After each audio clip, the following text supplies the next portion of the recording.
Yang jadi masalah rumit itu adalah kalau anti itu nggak memiliki kartu nikah, buku nikah.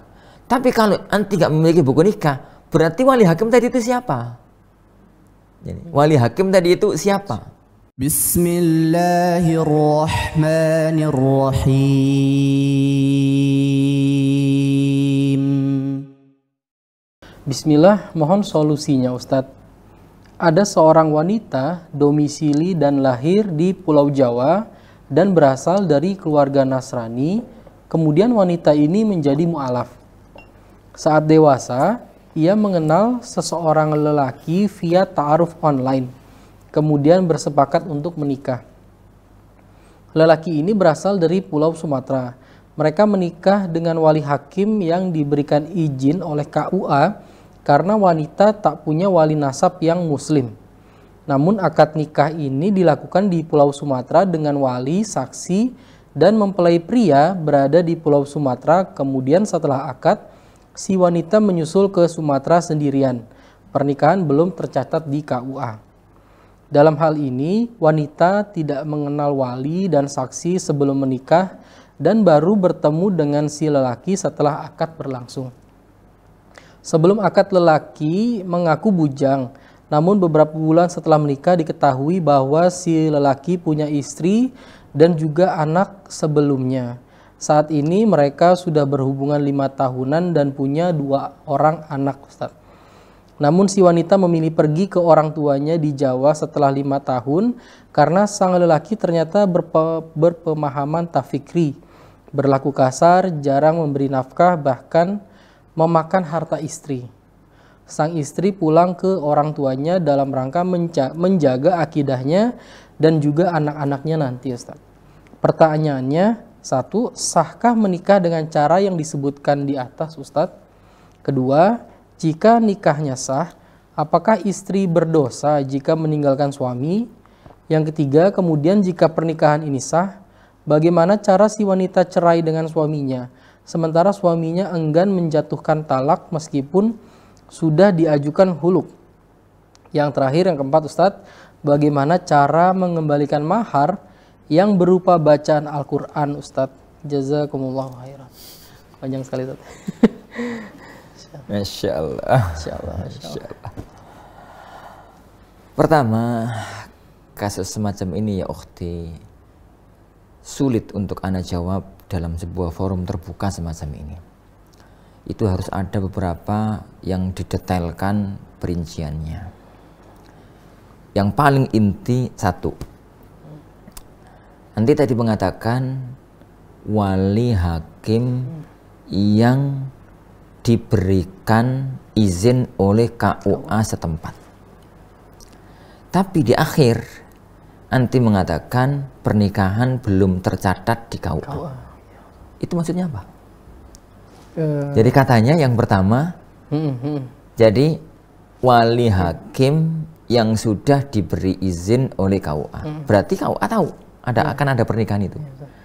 Kalau KUA tahu, kenapa nggak ada surat catatan di KUA?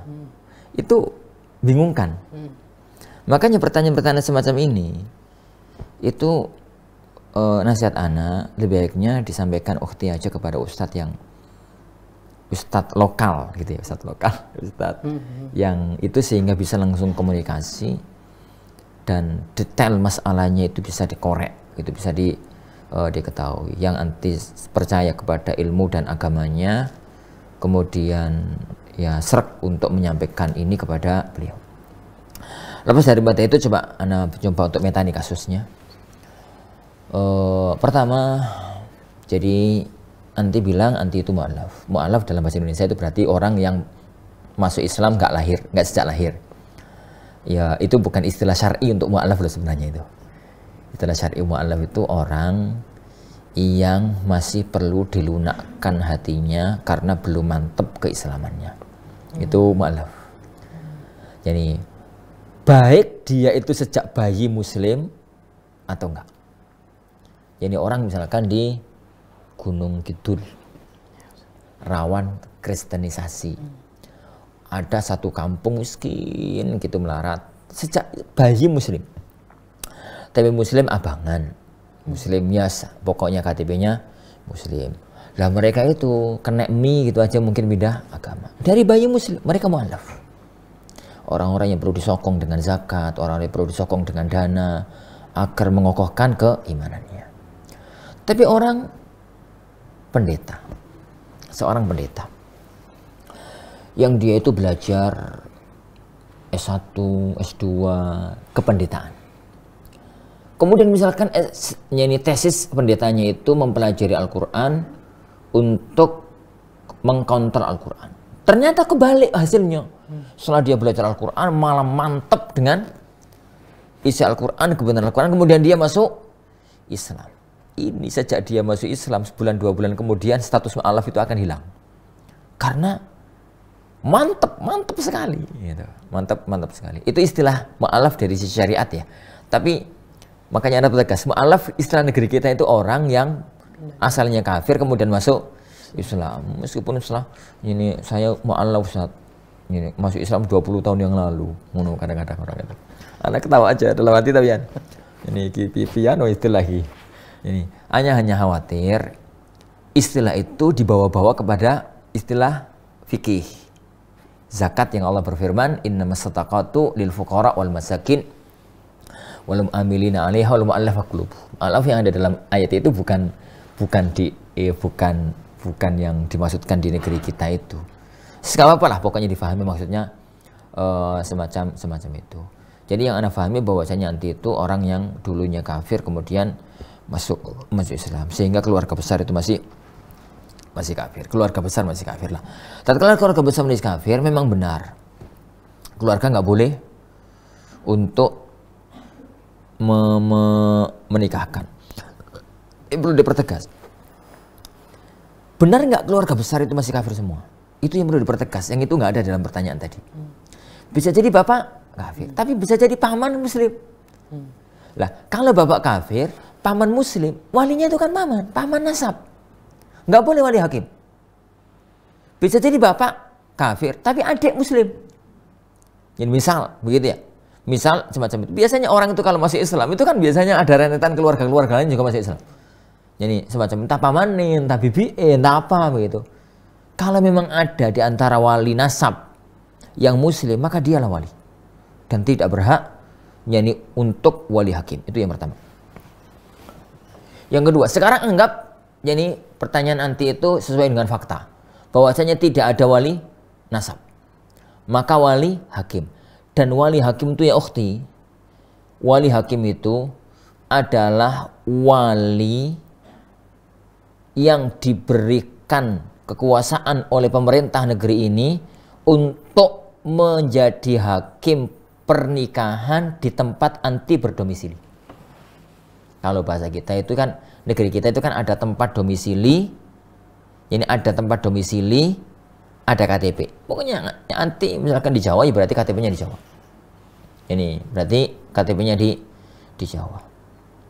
Kalau kemudian sampai dialihkan ke sana, maka berarti harus ada izin dari hakim yang ada di sini.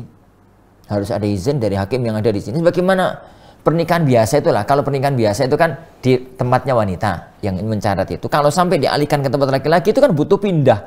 Namanya itu pindah apa ya?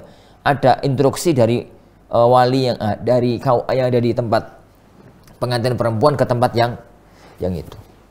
Itu tadi yang anak masih rancu di titik yang diizinkan oleh KUA, wali hakim yang diizinkan oleh KUA. Itu maksudnya apa? Kenapa gak KUA-nya sendiri? Karena hukum asalnya yang wali hakim itu adalah KUA. KUA-nya sendiri itu. Kenapa kok orang yang diizinkan oleh KUA? Itu dulu itu yang paling inti yang perlu dideteksi untuk deteksi itu. Jadi untuk deteksi itu. Lah, meskipun yang nampak bagi anak itu berarti nggak tercatat di KUA. Nggak tercatat di KUA. Berarti permasalahan itu ada pada wali hakim yang katanya dikasih izin sama KUA tadi. Itu yang perlu dideteksi. Dan itu tolong dipertegas ya ukhti. Tolong dipertegas kasus itu. Karena itu penentu nikah anti sah apa enggak. Nikah anti itu sah, jadi apa tidak. Lepas dari masalah itu, yang penting sudah menjalani kehidupan rumah tangga. Sudah menjalani kehidupan rumah tangga selama 5 tahun dan punya 2 orang momongan. Ya. Ternyata kemudian kurang perhatian, kasar, takfiri bahkan gitu. Kemudian nanti pindah dari Sumatera pulang ke Jawa untuk menyelamatkan agama dengan 2 anaknya. Otomatis dari cerita tadi kan berarti bawa 2 orang anaknya. Tentang status pernikahan yang Ana gambarkan tadi masih kurang jelas beberapa titik permasalahannya. Sekarang anggaplah nikah itu sah. Kalau nikah itu sah, berarti kan anti itu punya kartu apa? Anti itu punya kartu nikah. Pasti itu, karena wali hakim. Mesti anti itu punya kartu nikah. Maka gugatlah ke pengadilan tempat kartu nikah itu dikeluarkan.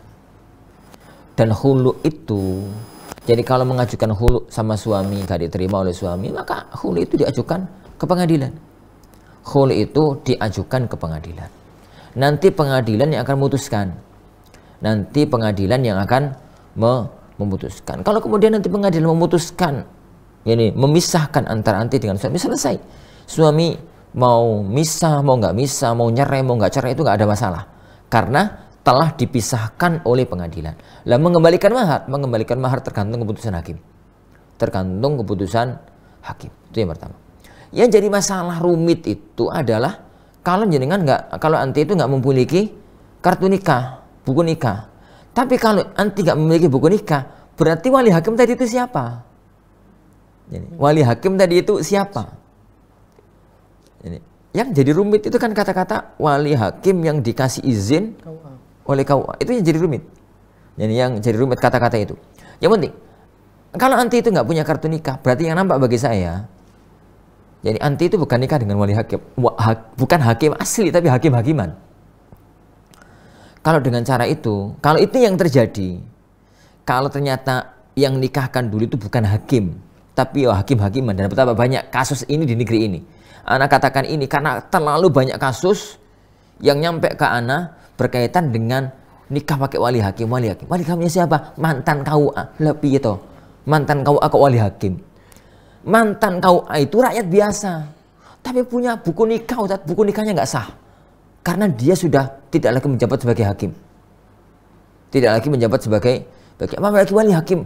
Wali hakimnya siapa? Pak Yai. Lah, kepiye toh wali hakim ke Pak Yai? Ini. Terlalu banyak kasus yang semacam itu. Apabila memang ternyata pernikahan itu bukan hakim yang benar. Jadi pernikahan itu bukan hakim yang benar, bukan hakim yang sah, berarti anti sebenarnya itu nggak nikah. Tapi hubungan pernikahan selama ini yang ada jima dan macam-macam itu bukan zina. Itu yang dalam fikih namanya wat'u syubhah. Wat'u syubhah itu yani apa ya? Seorang laki-laki ngumpuli seorang wanita, dia sangka mereka adalah suami istri padahal bukan suami istri. Jadi pelakunya meyakini kalau mereka suami istri, ternyata faktanya mereka bukan suami istri. Maka selagi mereka belum tahu status, maka itu nggak dihukumi zina. Itu nggak dihukumi. Itu dalam fikih namanya wat'u syubhah. Jadi apa ya? Jima karena syubhat pernikahan. Pelakunya meyakini mereka sudah nikah, ternyata belum. Dan anaknya anak sah. Tapi begitu ketahuan hukumnya langsung pisah. Tanpa cerai, tanpa khulu, tanpa apapun. Langsung pisah. Pisah itu yang dalam fikih namanya fasakh. Yani pisah karena kondisi syariat. Yani karena kondisi syariat. Lah, jika yang terjadi ini yang kedua ini, maka masalah ini aman. Jadi jika yang terjadi bahwasanya wali hakim yang diceritakan tadi itu bukan hakim, tapi hakim abal-abal begitu ya. Berarti sebenarnya pernikahan belum terjadi. Pernikahan nggak pernah terjadi. Tapi anaknya itu anak sah, anak syar'i. Anak yang dinasabkan kepada bapaknya. Anak yang dinasabkan kepada bapaknya. Dan anti tinggal menjalani iddah. Jadi menjalani iddah pisah dari suami. Jadi iddah fasakh begitu. Dan anti sudah keluar dari ikatan suami yang kemarin disebut sebagai suami. Tapi perlu dipertegas tentang masalah status pernikahan ini dulu. Jadi tentang masalah status pernikahan. Kalau memang pernikahan itu benar terjadi dan ada buku nikahnya dan memang itu adalah wali hakim yang sah, berarti digugat ke pengadilan. Tapi kalau itu bukan wali hakim yang sah, maka begitu ketahuan hukum langsung lepas begitu saja. Wallahu a'lam bishawab. Nah,